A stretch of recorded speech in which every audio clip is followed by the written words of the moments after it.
This is recorded for June 19th, a remarkable day, a day that now everybody who is paying attention knows.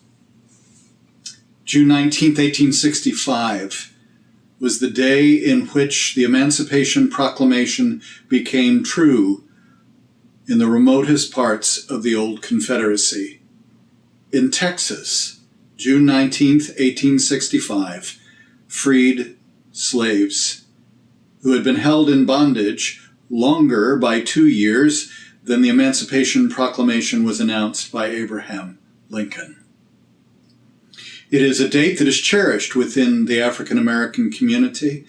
Dates are very important to all of us for our formation. They give us a sense of where we have come from, what has formed us, and the hope of the future. At the very beginning of Holy Scripture, we know that there is a liturgical calendar of creation so that we might understand the wonders of what God has done to form the universe, the earth, the sea, the animals, the birds, and a human being.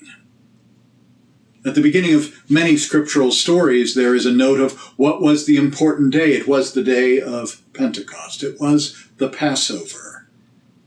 And so you and I also have important dates that have formed us. I remember when I first came to the Midwest 20 years ago, it came around to be the 18th of April. That was a holiday in Massachusetts as I was growing up.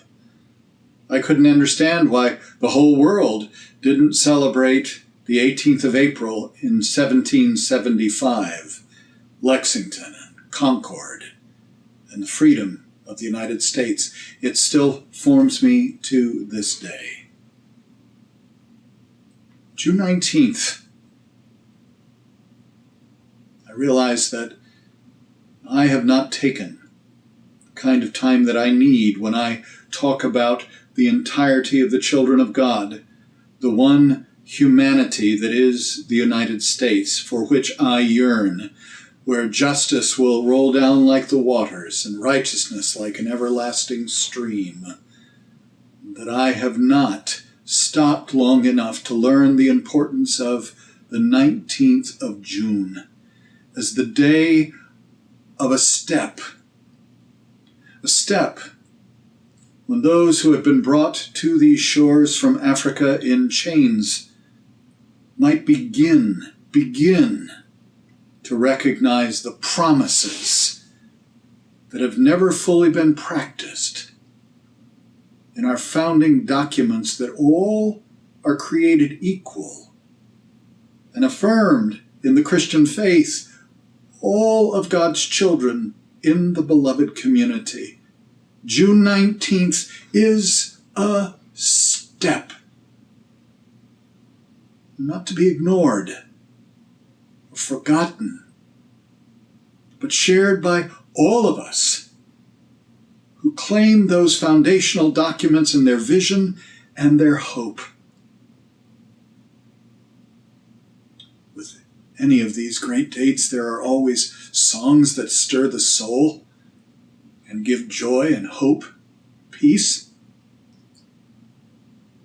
This morning I listened to a young soloist who is going to be convening a Juneteenth gathering, singing James Weldon Johnson's anthem that was given to the nation, known as the Black National Anthem, but I believe it is one of the nation's and the world's anthems. Lift every voice and sing, till earth and heaven ring with the harmonies of liberty.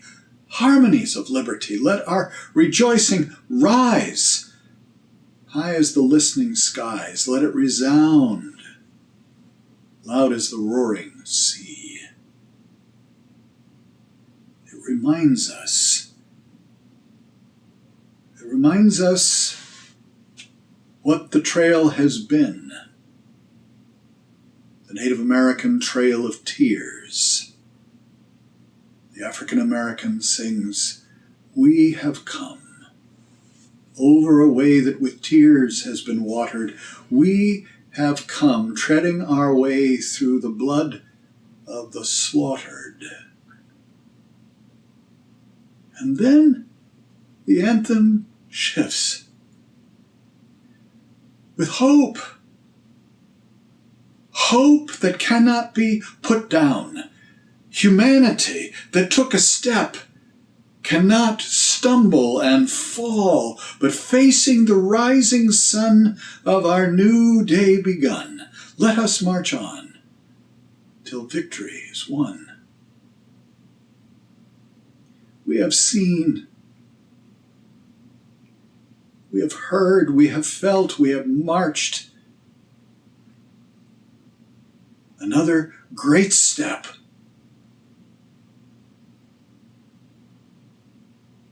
Still the blood of the slaughtered. In my own idealism, and in many that I talk to, the hope that ends this hymn, the hope that knew the reality from Juneteenth to its writing to its singing of this day, the fullness of humanity has not been realized. But the hope at the end of this hymn lifts us up